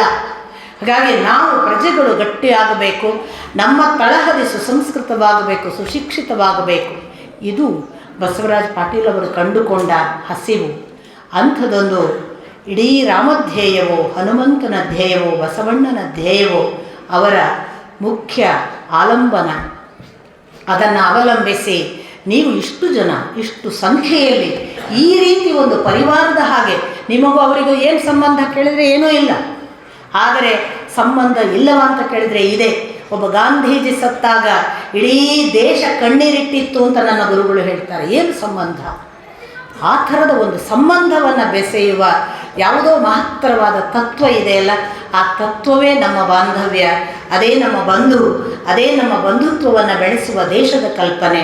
ಅಂಥದ್ದೊಂದು ದೇಶ ನಿರ್ಮಾಣಕ್ಕೆ ಇಂಥ ಪರಿವಾರ ಕಾರಣವಾಗಲಿ, ಅಂಥ ದೇಶದಲ್ಲಿ ನಾವು ಕ್ಷೇಮವಾಗಿರುವಂತಹ ದೊರೆಗಳೂ ಕೂಡ ನಮಗೆ ಬರಲಿ. ನಮ್ಮ ದೇಶವನ್ನು ಯಾರಿಗೋ ಮಾರಿಕೊಳ್ಳದೆ, ನಮ್ಮ ಸಂಸ್ಕೃತಿ ನಾಶವಾದಾಗ ನಾವು ಕಿಚ್ಚಿನಿಂದ ಬಡಿದೆಬ್ಬಿಸುವ ಹಾಗೆ ಆ ದೊರೆಗಳನ್ನು ಎಚ್ಚರಿಸುವ ಕಿಚ್ಚು ನಮ್ಮಲ್ಲಿ ಹುಟ್ಟಲಿ, ಮೂಡಲಿ ಅಂಥ ಎಲ್ಲ ಕಾರ್ಯಗಳಿಗೆ ತಳಪಾಯದ ರೀತಿ ಕೆಲಸ ಮಾಡ್ತಾ ತನ್ನನ್ನು ತಾನು ಎಲೆಮರೆಯ ಕಾಯಿಯ ಹಾಗೆ ಮರೆಯಲ್ಲೇ ಉಳಿದು ತುಂಬ ದೊಡ್ಡ ಆಲದ ಮರದ ನೆರಳನ್ನು ಕೊಟ್ಟು, ಸಕಲ ಒಂದು ಆಲದ ಮರ ಅಂದರೆ ಅಷ್ಟೊಂದು ಪಕ್ಷಿಗಳಿಗೆ ಗೂಡು, ಅಷ್ಟೊಂದು ನೆರಳು, ಸಾವಿರಾರು ಜನ ಬಂದು ನಿಲ್ಲಬಹುದಾದ ನೆರಳು, ಎಷ್ಟೊಂದು ನೀರನ್ನು ಸಂಗ್ರಹಿಸಿಟ್ಟ ಬೇರು, ಎಲ್ಲವೂ ಹೌದು. ಹಾಗಾಗಿ ಅಂಥ ಒಂದು ಆಲದ ಮರದಂತೆ ನಮ್ಮೆಲ್ಲರಿಗೂ ಬೆಳಕನ್ನು, ನೆರಳನ್ನು, ಅಗತ್ಯ ಬಿದ್ದಾಗ ಆಹಾರವನ್ನು ಮತ್ತು ಪೋಷಣೆಯನ್ನು ಎಲ್ಲ ರೀತಿಯಲ್ಲೂ ಕೊಡ್ತಾ ಇರುವಂತಹ ಈ ಬಸವರಾಜ ಪಾಟೀಲ್ ಅಣ್ಣ ಅವರಿಗೂ ಅವರ ಈ ಅದ್ಭುತ ಪರಿವಾರಕ್ಕೂ ವಂದಿಸಿ ನನ್ನ ಮಾತು ಮುಗಿಸ್ತೀನಿ. ನಮಸ್ಕಾರ.